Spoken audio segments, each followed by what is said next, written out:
Hello everyone, I'm Andy. Yeah, and I'm Mark. And this is Strange Stuff Podcast. It is, and loads. Obviously the first port of call. Have you been arrested this week? Yeah. How could and you've had to change your look. In disguise. Oh, Andy, what happened to the goatee? I tried it, but it takes too much hassle. You have to trim it. If you don't trim it, you get hairs in between your lips, and it's like, and then it sort of itches. I don't know. It's just, I don't understand how people put up with it. Right. So that's gone. Also, it makes you look 20 years older. It makes you look like Rolf Harris, is what it makes you look like. Fucking Gary Glitter, even worse. Gary Glitter had a goatee, did he? He does have a goatee.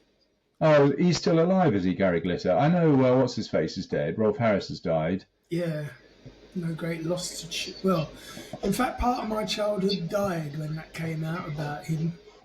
I used to enjoy, what was it called? His children's TV program where he used to paint pictures. What is it? Do you know what it is yet? Do you know what it is yet? Exactly. I can't Yeah, you're right. Well, I saw him live. He used to do, students loved him. Like in the 90s, he used to do a tour with a live show, and he'd sing all his songs and he'd do artwork live on stage. He was really fucking good. It was a great place to sort of drop an E and watch him paint stuff, and you couldn't tell what it was until they turned the lights off and all the glow-in-the-dark stuff came out, you know. And that was in the 90s, was it? So we were growing up in the 60s and 70s. Yeah. So 20 years after, so bloody hellfire, we were in our 30s. Yeah, he made a career out of it. Out of Stone Students. I mean, he did a cover of Stairway to Heaven, didn't he? Which he played the didgeridoo and the didgeridoo and the zuba. What's that long tubey thing? No, the board. Oh yeah, exactly. Yeah. The bobble board. Yeah. It's actually quite good. Yeah. Well, anyway, he's gone, but Gary is still around, is he? Stairway to Heaven. Oh really? Is he dead? Is he in prison? Who? Rolf. Gary Glitter. Gary Glitter, he's always in and out of prison. I think he might be in Cambodia at the moment, terrorising children. Really? Yeah. So there's been quite a bit going on this week, but did you read the news this morning? I saw, I shouldn't laugh, but the 80-year-old woman who went on a cruise and they left... Oh, that's right, and died. Island. I mean, 10 out of 10 for her having the balls to go on a cruise by herself at 80. But somebody should have been counting people on and off the boat. Well, it's. I think what's even more incredible is that you would leave an 80-year-old woman alone on a hike up to the highest peak, whatever that peak is on the island. Yeah, you just wait. Someone would stay. Everybody slows down. You don't. But anyway, yes, that was a tragic story. Because she was, according to her daughter, she was fit and healthy. I mean, she was a hiker. That's what she enjoyed doing. Yeah. But no, so there was that, human interest story. Rough sex, but it could still kill me at my age. You wouldn't find anybody to have rough sex with, Andy. Rough sex with yourself. It's easy to have rough sex. You just put your balaclava on, walk up to someone with a knife. Oh dear. And no, the most worrying thing, amongst all other worrying things going on in the world, is of course the Ministry of War in America has decided to start testing nuclear weapons again. After 30 years. It doesn't surprise me, and they'll probably test them in Europe. Yes. Or just a few of the democratic states in America. Suddenly, California is a hotbed for nuclear testing. Oh, Donald wants it all, doesn't he? He wants. And what fucking grown man wants a ballroom? Who is he? Fucking Cinderella's really ugly fat sister. And if you've seen renderings of this ballroom, it's literally like a brothel, a gold leaf embossed It's the brothel. only place that he thinks of that's got any class. It's the Yeah. only place he's been that he thinks is classy. Yeah, yeah. No, so yes, ballrooms, nuclear proliferation is back on the agenda. Yeah, he wants to push the button. I mean, that's giving him the biggest hard on. He wants to push the button. And of course, now there's open talk of him running a third term. Yeah, It's not even in the closet. He's out there. And in fact, I was quite an interesting. He actually specifically said, I'm not going to use the vice president route. Because do you know that technically what could happen is J.D. Vance could run for president in the next election with Trump as his vice president. And then Vance resigns. Leaving Trump to be president again. Yeah, well, nobody would believe that anyway. Well, the thing is, he can't afford to go to a vote because surely, like Keir Starmer, the country have realised that this is a complete cunt and he's got to go. I don't think I would put Keir Starmer in the same bracket as Trump. He's actually worse. He is actually worse. He is a traitor to everything in Britain. And now everything the Labour Party stands for in Britain. Well, I warned you about this when you said he was the right man for the job. when you said he was the best man for the job, I said his first name is Sir. He is not a Labour Party fucking Prime Minister. He earned the Sir. Really fuck. He's a human rights lawyer, the worst kind of scumbag on the planet. It always Step below fucking Ed Gein. It always amazes me. It's like listening to the MAGA tribe, that are identified on YouTube.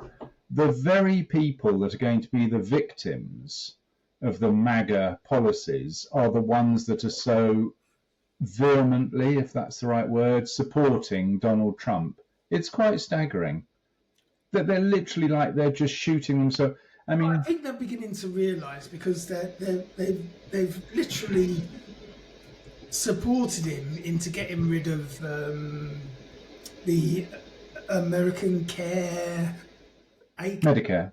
ACA it's called. Not SNAP or Medicare or Medicaid. No, it's ACA. I can't remember what it exactly stands for. But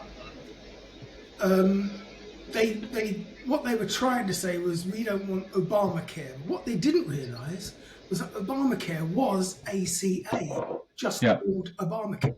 Yeah, because he was the one that promoted it. Yeah, and it's going to kill thousands of Americans because they can't afford treatment now. But human rights. Why would anybody be against human rights? Because it's not human rights. It's everybody else's human rights, but not your own. What? It's like when they're trying to deport rapists and murderers from the UK, the human rights lawyers are the ones who stop the fucking planes. Nobody wants them.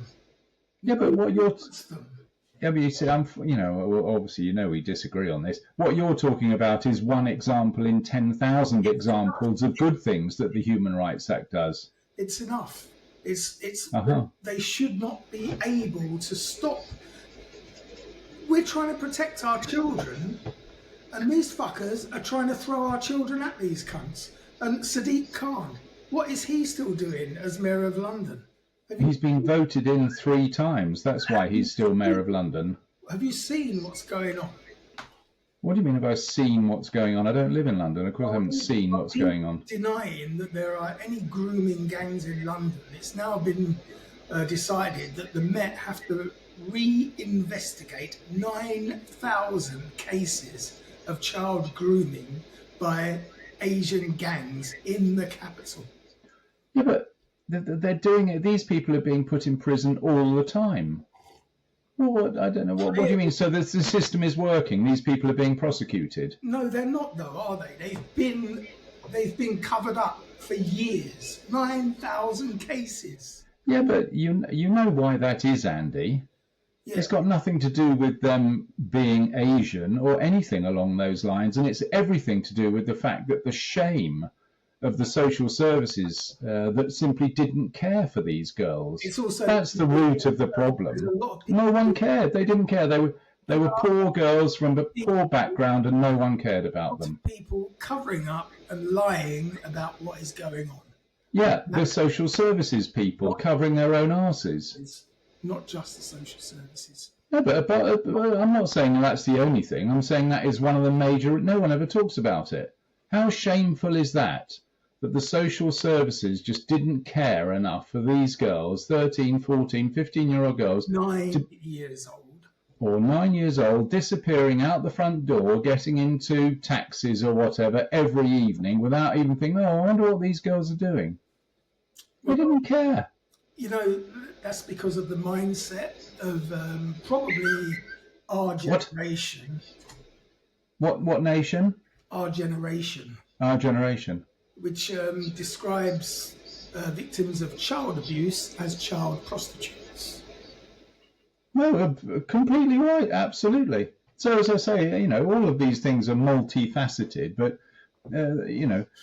it's taken time. But I mean, just think about let's say the post office scandal. Yeah, I know. How long has that taken for justice to be served? Never be served. No, precisely. Waiting, and they will continue waiting until they die.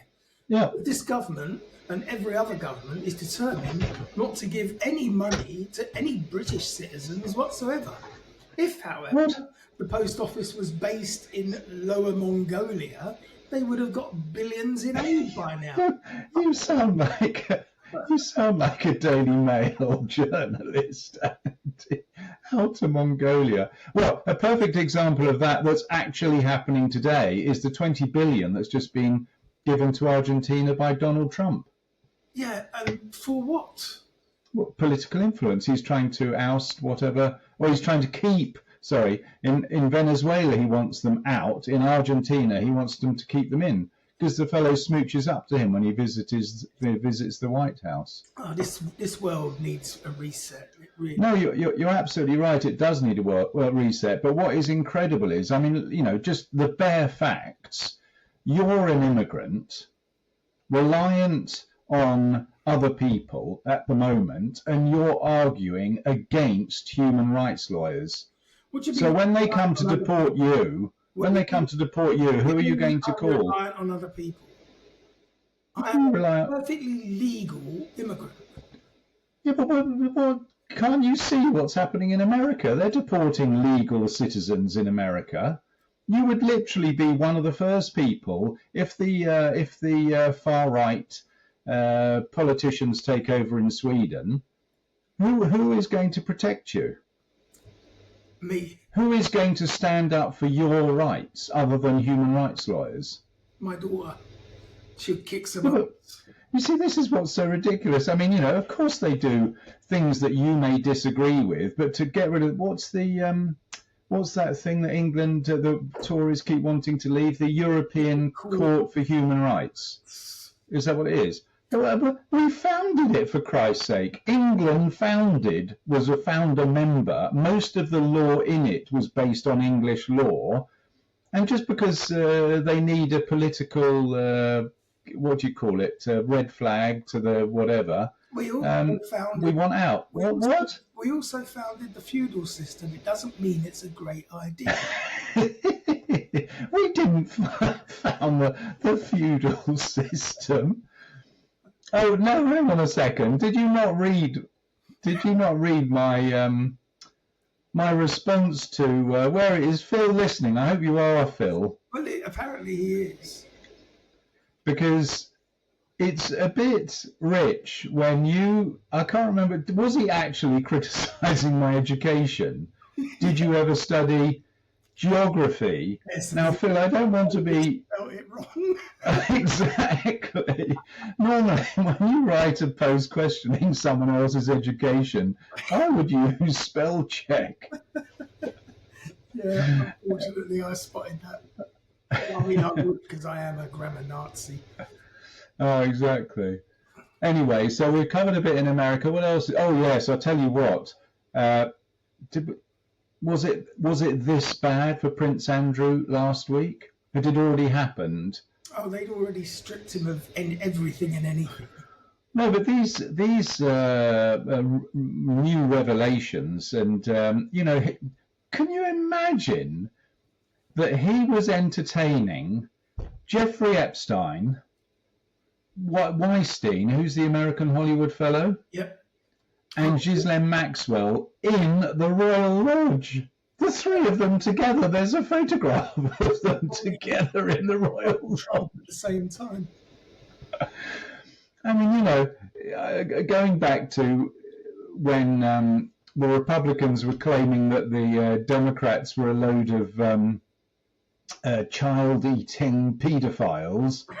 I mean, when you see three people like that together, you actually start thinking, hang on a second, maybe there are literally paedophile rings preying on young babies, and they're actually photographed together. Well, there are, aren't there? I mean, look at that Ian Watkins, the singer from the Lost Prophets, who was killed in prison last week. Yes, he was a paedophile, wasn't he? Fucking raping a baby. Yeah. Yeah. And coercing mothers to let him. What? Yes, because they were super fans of the group and they would offer their babies for him to rape. No. It's all out there and it's all fucking true. I don't make this shit up. How do you think Well, it finds a baby? It doesn't just wander in the supermarket. So what was the name of his group? The Lost Prophets. Never heard of them. No, but you probably haven't because, I mean, they don't... Because they don't worry about music. No, but it is, there are some really terrible people around. Yep. I mean, you can't just put it down to mental illness. I mean, one could assume that... Evil. It's fucking evil. Yeah. It's the end of days. What's that? Is that a prophet from one of the Mormons or something? No, it's the Bible, isn't it? The end of days. The time. Is that in the Bible? Yeah. You should know. You were there when they invented the Gutenberg press and they made the... Actually, in fact, funny enough, I think I do have a Bible in stock. Yes, I do. I'm looking at it now. Is it next to your Quran? No, I don't. Oh, I might even have a copy. No, I couldn't have a copy of the Quran. That would be too boring to read. I mean, the Bible's pretty boring to read. It's so long. Yeah, exactly. Did I burn it? I've got the Bible, A Dummy's Guide. Well, that's basically the Bible. Because there is no understanding the Bible. It's a load of bollocks. What do you mean? That can't be true, Andy. There's thousands of people that actually study theology. Isaac begat Nathan, Nathan begat the other, begat Shat. Fuck off. What do you mean? You were brought up a Catholic, weren't you? A Christian and a Catholic, yes. Yeah, exactly. Same as me. I'm a pure Satanist now. Satanist. Beelzebub shall save us. Honestly, it's the only way to go because the devil is winning. So you might as well pick the right side before it's too late. Devil is winning. I mean, look around you. Oh dear. There's demons in power everywhere. No, you're right. There are. There's a bit of entertainment coming up. Whether you can call it entertainment, not for them. But this Brigitte Macron, I think she's in court in the next week. Whack out her willy in court, isn't she?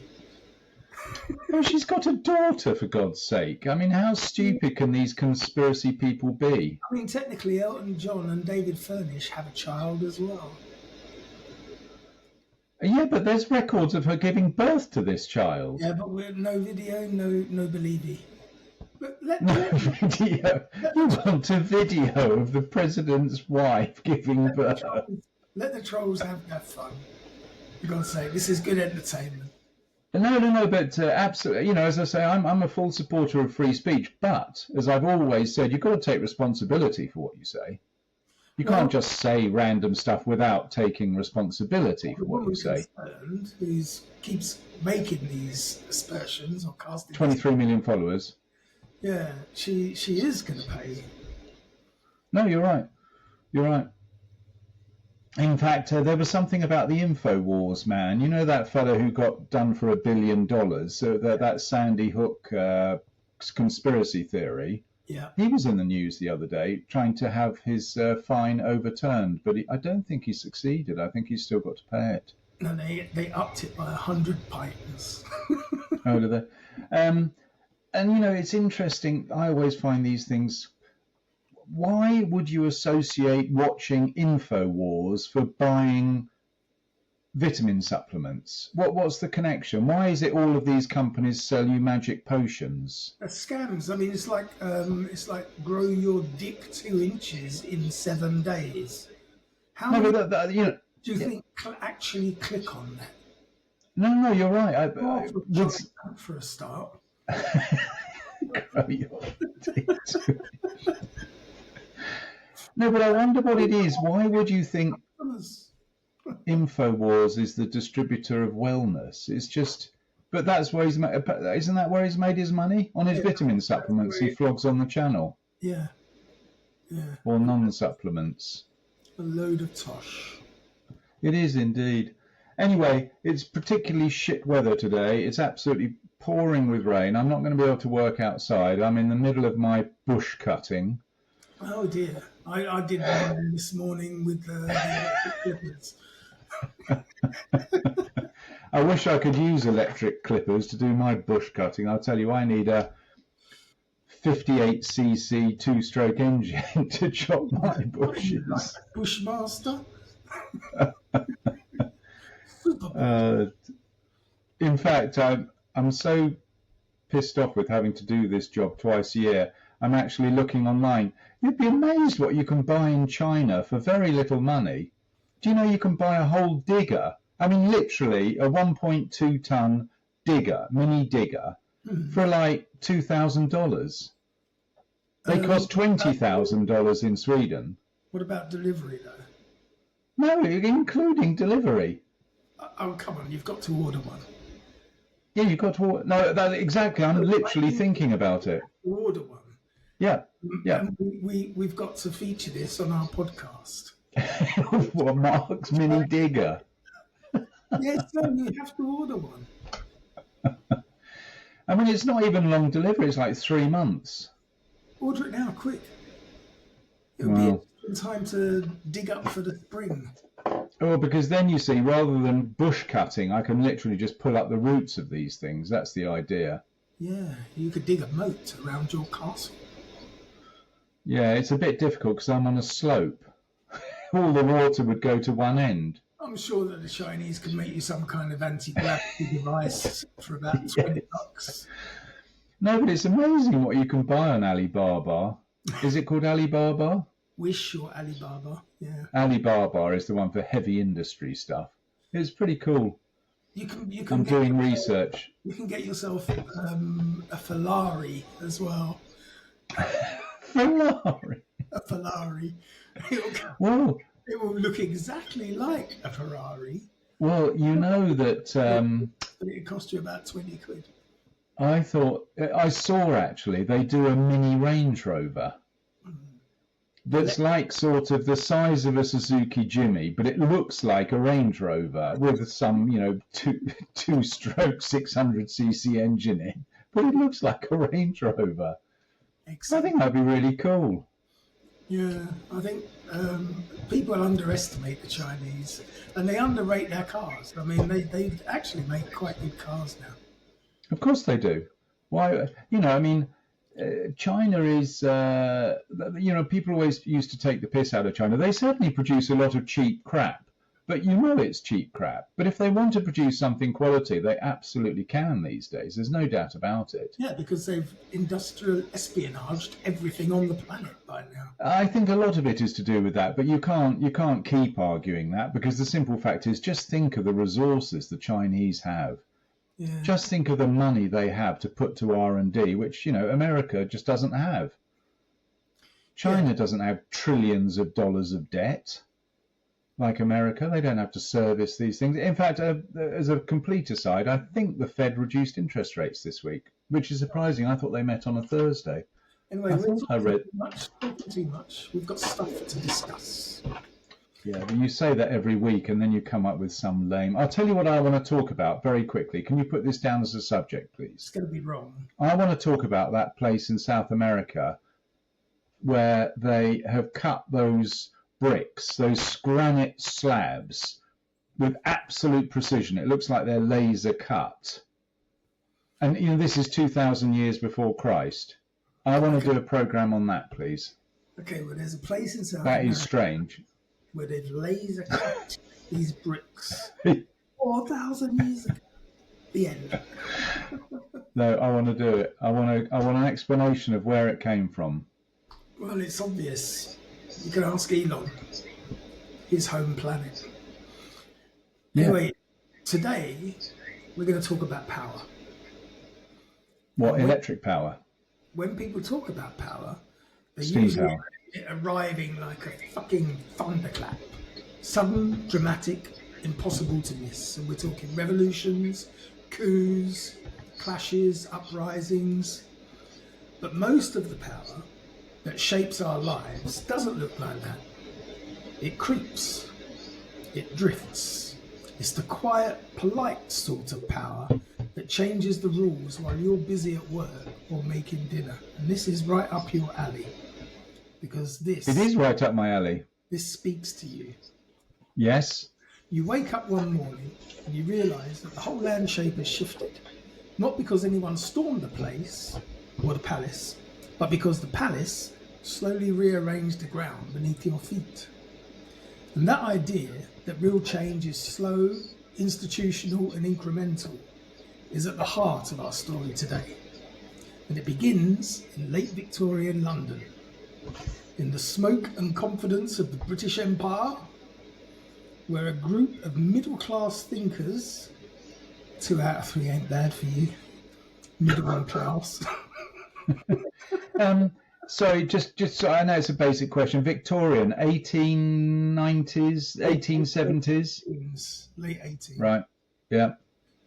Where a group of middle-class thinkers decided that the future didn't need another revolution. What it needed was patience, paperwork, and persistence. And they called themselves the Fabian Society. Oh, I think I've heard of them. Yes, they're very much in the news lately, which is why I decided to do them. They weren't radicals with rifles, they were reformers with pamphlets, a bit like the Jehovah's Witnesses. Their meetings were filled with debates about municipal ownership, social insurance, and the moral duties of the state. They believed that capitalism was chaotic and unjust, but that it could be tamed rather than destroyed. Sorry, capitalism Yes. was unjust. Yep. You could move from competition to cooperation, not by tearing the system down, but by gradually building better institutions inside of it. And the society's name, in fact, came from a Roman general, Bigoth. Well, it wasn't, unfortunately. It was Quintus Fabius Maximus. All right. Well, at least he had Maximus. Who was the one who defeated Hannibal. And he defeated him, if you know the story of Hannibal, not through a glorious battle, but through slow attrition. Delaying him, harassing him, and waiting for the right moment. And the Fabians saw themselves in that era, cautious, deliberate, and strategic. They even adopted the tortoise as their symbol, with the motto, "When I strike hard." So hang on a second, just in summary, so these people were sort of a bit left-wing leaning? Yes, very much so. Yeah. Their most famous members, and you will have heard, George Bernard Shaw, Sydney No. Sweat. George Bernard Shaw. The next one, Sydney who? Sydney what? And Beatrice Webb. No. Graham Wallace. Yes. They were clever, witty, sometimes insufferably confident people who Oh, believed dear. that intellect could steer history. And they founded between them the London School of Economics. Oh, really? They also published endless essays and quietly seeded ideas that would, decades later, shape the modern welfare state. Pensions, public housing, state healthcare. You can trace threads of all of those back to the early Fabian discussions. And because they worked within the system, lecturing civil servants, advising political parties, nudging legislation, their influence grew almost invisibly. No barricades, no manifestos calling for the storming of government buildings, just a slow managerial revolution of paperwork and persuasion.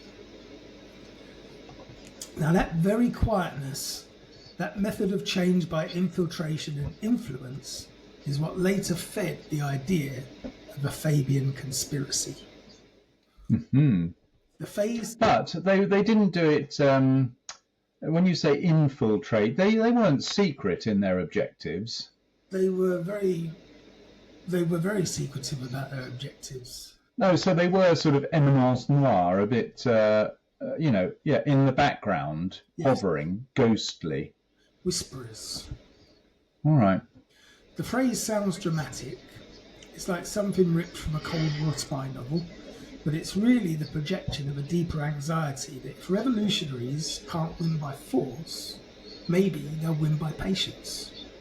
That they'll move into universities, ministries and newspapers, look around you, and slowly rewrite the social contract from the inside. During the early 20th century, conservatives, libertarians and anti-commie writers started painting the Fabians as the intellectual engineers behind a creeping collectivism. And it didn't help that the Fabians were, in fact, extremely successful at getting their people into the establishment. By the mid-1900s, Fabian-inspired policies were embedded across British governments. When the Labour Party was founded, Fabians were there. When the post-war welfare state took shape, Fabians were drafting the blueprints. Critics asked, sometimes fairly, whether this gradual socialism was really democratic, or whether it was social engineering disguised as progress. The term Fabian conspiracy became shorthand for a fear that the elites could steer society without ever asking permission. Yeah, but that's sort of a bit of a contradiction in terms, bearing in mind all the things that you've cited they were behind are actually for the benefit of everybody. Not anymore. The welfare state doesn't actually look after the elites, it looks after the people in need. Less and less. What do you mean less and less? By definition, that's what the welfare state does. Well, here's what... unless you're a Republican at the moment, where the welfare state actually looks after the billionaires. Here's where it gets interesting. If you strip away the rhetoric and the rhetoric, you're quite modern. It's the same suspicion people express today about algorithms, corporate influence, and technology that changes our lives without debate. The concern isn't always that the goal is evil; it's the method that bypasses consent. And that's the bridge that we want to cross in this episode, because the Fabian story isn't just a dusty political anecdote, it's a mirror for the way power still works today. The idea that progress can be engineered quietly, institutionally, even benevolently, is alive and well, perhaps especially in the digital age. But before we jump into that, let's linger a little bit longer in the 19th century, because the tone they set there still echoes. The Fabians were technocrats before technocrat was even a word. Yeah, what is a technocrat? Me. A technocrat. Someone what do you mean? Who uses the advanced technology to its fullest extent. Okay, yeah. Who believes in progress through technology. They believe that governance could be rational, data-driven, and moral in its intentions. If you had the right statistics and the right experts, you could design fairness. Now, this optimism was intoxicating in a world that was reeling from industrial poverty. London's slums were overflowing, child labour was everywhere, and to propose a system that could manage justice scientifically sounded almost utopian. But baked into that vision was a quiet arrogance, the belief that people actually need managing, that freedom without guidance led to chaos. It's an old tension, a tug of war between autonomy and order. Every age dresses it in its own language. For the Fabians, it was social reform. For us, it might be data governance, safety regulations, algorithmic oversight. Different tools, same question. Who decides what's best for everyone? By the time the 20th century arrived, the Fabians' cautious idealism had spread across the English-speaking world. Their essays influenced the founders of the Australian Labour Party, progressive movements in Canada, and even strands of American progressivism. That's a word. To admirers, they were responsible moral modernisers. But to detractors, they were just bureaucrats trying to wrap life in red tape and call it equality. Then came the Cold War, and with it, a global paranoia about hidden socialist agendas. The Fabian conspiracy narrative found a new life. American conservative groups like the John Birch Society began lumping the Fabians into a shadowy web of planners aiming for a one-world government. The irony is almost too rich. A small British think tank famous for publishing every meeting minute accused of running an invisible empire. And yet, the one world theory is absolutely on everybody's mind. And the myth stuck because it feeds a useful story, one where your freedoms are constantly being eroded, not by violence, but by bureaucracy, by forms, by signatures, by small, sensible changes that, taken together, transform the boundaries of what people are allowed to do. And hold that thought, because that is exactly the kind of transformation we wrestle with today in our digital lives. Think about how your relationship with identification has changed over the last decade. 10 years ago, you probably had a driver's license, a passport, and a wallet full of cards. Now, most of your identity exists as data, numbers on a server, verified by institutions you can't see, governed by algorithms you don't understand. And when we talk about digital ID systems, what we're really talking about is a new kind of social infrastructure. Invisible, efficient, and almost impossible to opt out of.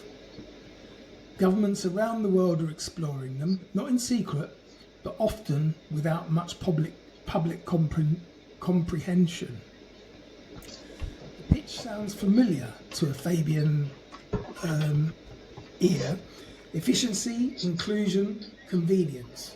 You'll be able to prove who you are instantly, access services faster, eliminate fraud, reduce waste. All good, sensible reasons.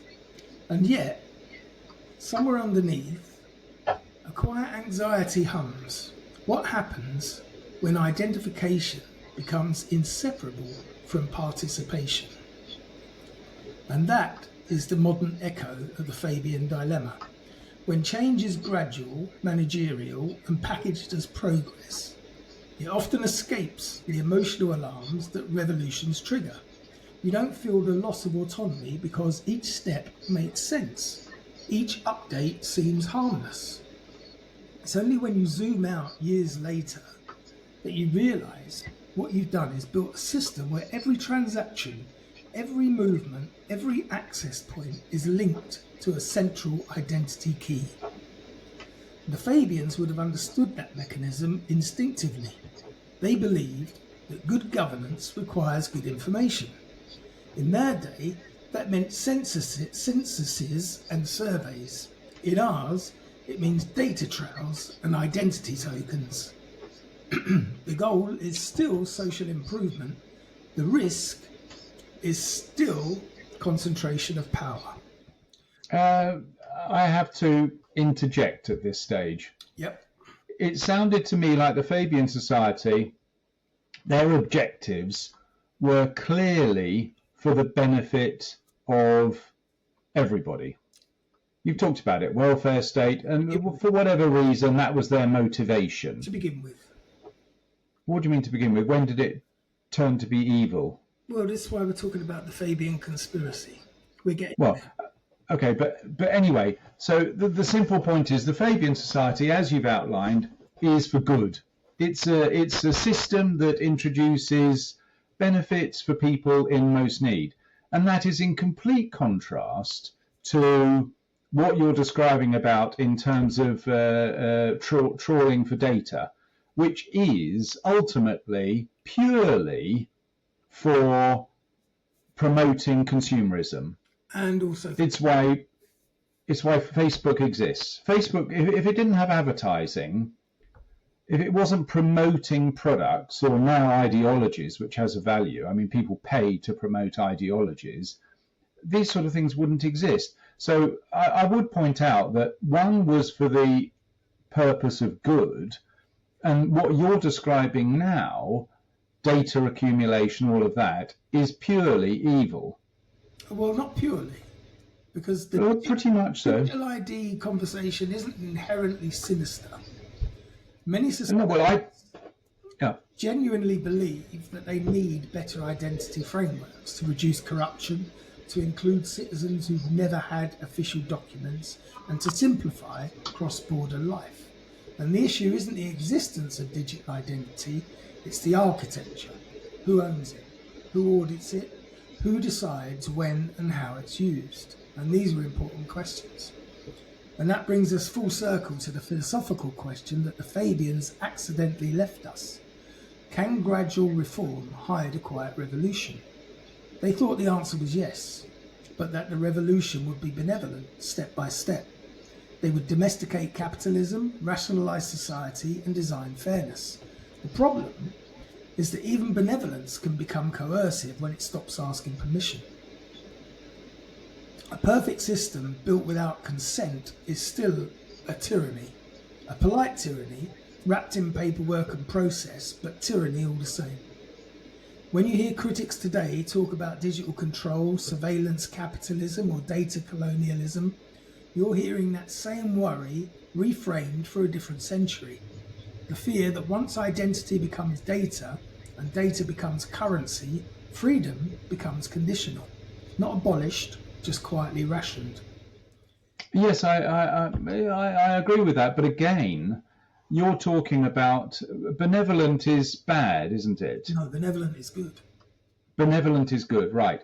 But what you're talking about is this data collection that you're describing, that ultimately is not for the benefit of the individuals whose data is being collected. No, it's insidious. Exactly. So that is, again, in contrast to the Fabian Society. Now, if all this sounds a bit dramatic, remember that most control systems in history started as conveniences. ID cards began as ration books. CCTV cameras were for your safety. Credit scores were for efficiency. And every one of them made sense in their own context. But together, they draw a map of how easily the administrative state, and now the digital one, can redefine what it means to be a citizen. Well, I can give you a perfect example of exactly that. And that is, can you remember the name of the four guys that set up PayPal?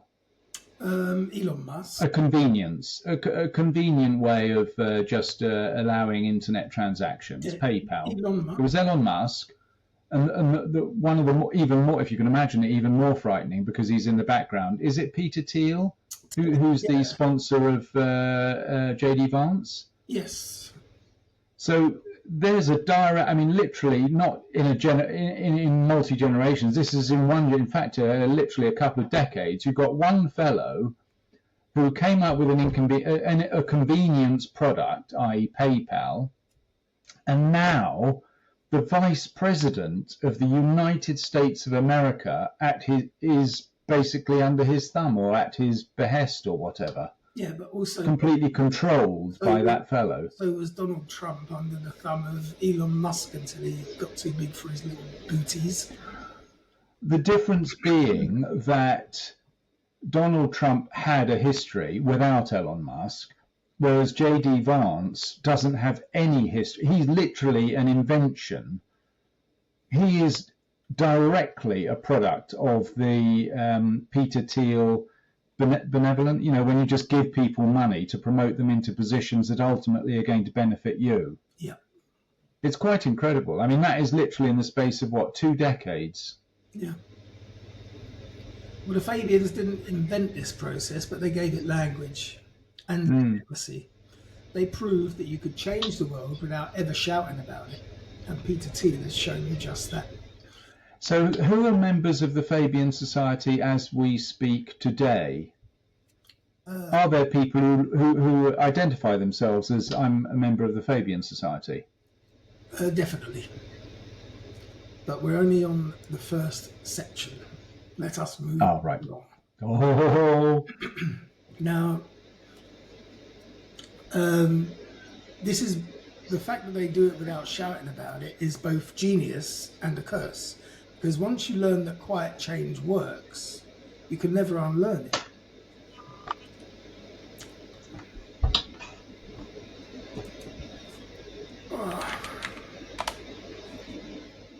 What? Sorry, it's a long document. I had to do it in several parts. It's not easy.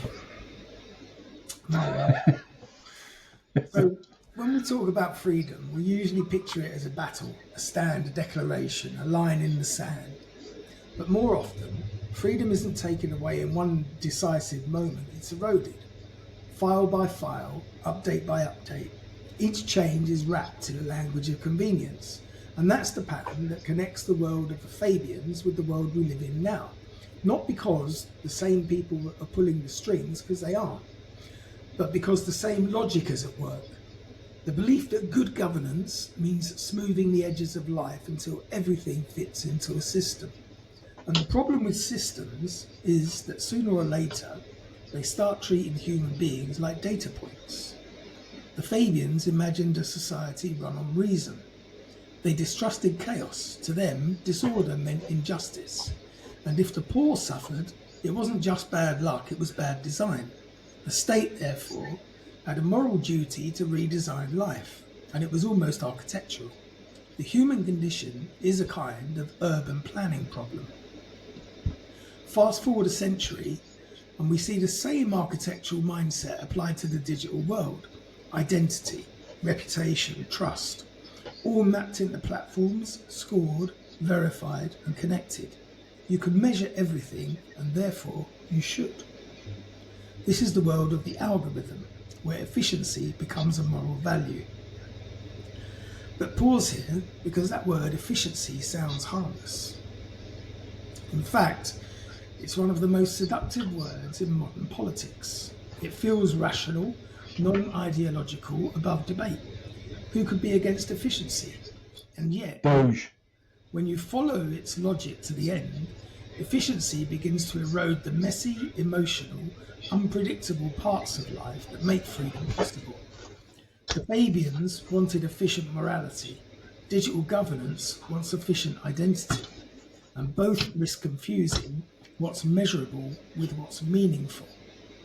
Imagine a future, not dystopian necessarily, just plausible, where everything from your healthcare access to your job application to your ability to travel depends on a single digital credential. It works perfectly, you barely think about it. But behind that smooth experience lies a concentration of power unlike anything the old bureaucrats could ever have dreamed.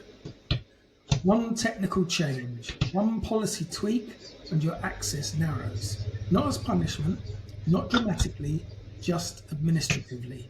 A small flag in a database, a delayed verification, a permission temporarily revoked. You wouldn't even call it censorship, it would just be procedure. And that's the danger of bureaucratic control systems. They don't need ideology to limit freedom, They only need process. And this right here is the philosophical echo of the Fabian dream. A world governed by good intentions and best practices, where nobody ever means harm, yet harm is quietly built into the very structure. Now, to be but that's where I disagree with the whole basis of what you're saying, because this data world that we live in is motivated not by good. no, but it started off with good intentions. Yes, sort of. But I don't understand what people's idea of freedom actually mean. You're always hearing Americans talk about, oh, they value freedom. What does freedom mean? Freedom without parameters is not freedom anyway. It's like if you're in the middle of space, floating around in your spacesuit and you're untethered, you're completely free. But it doesn't mean anything. It's pointless. What does it? You've got to be tethered to something to be able to appreciate your freedom. Yes, but what they're doing with chipping away at your ability to travel, ability to buy things, ability to do stuff, is basically eroding your freedom very slightly until, as we said at the beginning, you realise when you look at it from 20 years past that what you could do 20 years ago is impossible to do today.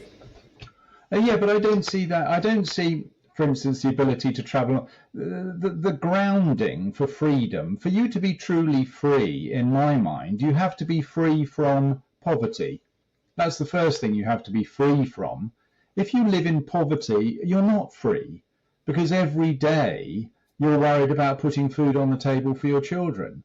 So the concept of freedom is pointless if you're living in poverty.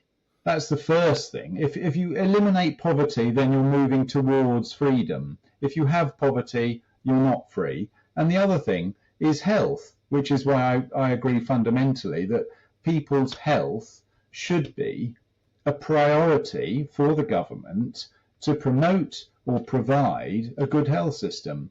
So things like freedom of travel and all of that sort of thing, I think that's right at the bottom of the list in terms of what defines freedom. Freedom should be defined by firstly putting food on the table and health. I'm sorry if my hard work in putting all this together is just... No, but you want me to interject with ideas. So yeah, I think that is, you're right. Freedom to travel, of course. But I think there are other things. As I was going to say, to be fair, the Fabians didn't have the digital tools that we had. They operated through pamphlets and policy committees, not algorithms. But the mindset that the collective good can be engineered from above is pretty much timeless. It's worth remembering that many of the people pushing digital ID systems today aren't necessarily villains. They're innovators, reformers, technocrats, often genuinely motivated by inclusion and safety. They look at the chaos of fragmented identity, passports here, licenses there, endless forms, and they think, surely there's a better way. And they're right, there is a better way, but better for who? Because all right, well, let's just have a look at that then. Who, in recent history, these promoters of accumulation of data and such like, I can only think of one person who stands out, he's dead now, who I don't see as what's a bad player. a villain. So Steve Jobs, who's had the greatest impact on all of us, having invented Apple products and such like, I don't see him as a bad person, though the consequences of what he's created certainly aren't good. The intentions are good. Yeah. Execution is a completely different matter. But when you look at something like PayPal, which we happened to use as an example earlier, those people are obviously bad operators. I mean, Elon Musk is a nutter. And Peter Thiel is a nutter because he feels it necessary to be in control of the Vice President of the United States. So these aren't good actors. So there are some examples of exactly what you're describing in someone like Steve Jobs, but there are also examples of what you're talking about who are just bad people from the word go. Yeah. And the problem specifically with the digital ID, because the second we move from a paper identity to a digital one, we step into a world where identity is tracked, aggregated and correlated in real time. Your data is no longer static, it's alive, connected to every action. The same infrastructure that promises security also enables surveillance. And if that sounds familiar, it's because the Fabians ran into a softer version of the same paradox. Their welfare programs required information, registries, inspections, statistics, all to ensure fairness. But collecting data for justice inevitably means cataloguing people. And they built systems of compassion that also became systems of control. And that's the strange morality of modern governance. Every attempt to make life fairer requires more visibility. And the more visible people become, the less private and therefore the less free they are. Let's put it in human terms. Imagine a person living in a city run on digital ID. Every bus ride, every medical check, every rent payment is tied to a verified profile. If something goes wrong, a system glitch, an admin error, or even a misinterpretation, that person might lose access not just to one service, but to all of them. They'd be locked out of society, not by a guard at a gate, but by an algorithm saying identity not found. Now, most of the time, these systems work. 99% of users glide through frictionless transactions, but the 1% who don't, who fall through the cracks, often find themselves trapped in a maze with no human exit. And that's the cost of replacing imperfect human discretion with perfect digital certainty. Yeah, well, that's clear. I mean, we live in a country where you couldn't, well, I don't know, but you couldn't get more of that than living in Sweden. Yeah. Can you imagine if your personal number is suddenly rejected for some reason? Yeah, you no longer exist. I mean, because, you know, your personal number in Sweden definitely is the central point of everything that you do. Well, it raises an uncomfortable question in our pursuit of an efficient society, a just society. Are we quietly accepting a new form of dependency, not on kings or priests, but on code? The Fabians believed that education and administration could lift society to moral maturity, but they underestimated how easily bureaucracy becomes self-justifying. Once a process exists, it demands obedience, even when it stops serving the purpose that it was created for. And that's the same risk with digital systems today. Once identity infrastructure is built, it won't stay neutral. It will evolve, expand, integrate. It will be used not just to verify who you are, but then to predict what you might do. And prediction is where power becomes preemptive. Think about that for a second. A government or corporation doesn't have to ban anything. It can simply filter who gets access to what. And that's the 21st century version of social control. Soft, algorithmic, polite. You don't feel the wall because it's transparent. You only hit it when your data profile diverges from the expected pattern. In that sense, digital ID isn't just a technical tool, it's a moral architecture. Hang on, I'll just Paul, can I call you back in 20 minutes? No more than that, because I'm working today. Okay, 15 minutes. All right, bye. Oh, half an hour. No, this is important actually, so I've got to go. But yes, carry on. Well, then we might have to make this a two-parter. Well, we're up to an hour. That's why I said 15 minutes. We never go past an hour and 5 minutes, 10 minutes. Oh, we do. We sometimes do. Well. Oh, do we? Okay. Well, I find this very interesting. I'm very happy to make this a two-parter, actually. We will leave it here, and we'll come back for part 2 next week. No, I'd like to, because I think it's very interesting subject matter. Yeah. Yeah. Okay, then. Well, I'm glad you enjoyed this episode. No, I do. It's right up my street. Social injustice. Yes, and it's a genuine debate on the merits and the problems with digital ID.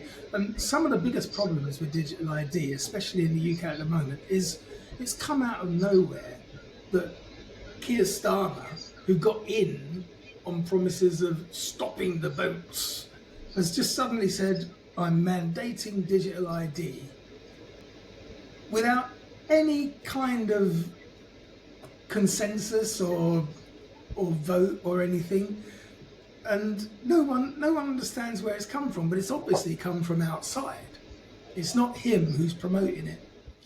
Well, the other thing is it's completely absurd. I mean, the people who are coming across on boats are going to be, if they do work, they're going to be working in the black market or whatever it's called, so they're not going to need any ID anyway. Also, they don't even have a passport. They can say they're John Smith from Billingsgate. Are they just going to digitally ID them as John Smith from Billingsgate? Yeah. And what's worse, Yeah. what is actually worse, is that due to security reasons, no one working in the Houses of Parliament will be required to have one. So if it's not secure for fucking MPs, why is it secure for me? Yeah. Fuck you. Yeah. Anyway, that's my stance, and we'll go more onto that next week when I will rant for another hour about this. No, I think it's quite a balanced rant actually between the two of us. So I'm looking forward to next week. Yes. Okay. Yeah. Well, have yourselves a great week. In the meantime, Yep. don't get a digital ID, whatever the fuck you do. Lie about Yeah. who you are. Buy a boat, in fact, and just land in Devon and start again. Everybody else Yeah. does. Bye Yeah. now. Cheerio for now. See you next week. Oh, before we do go, And now, a word from our sponsors. bye-bye.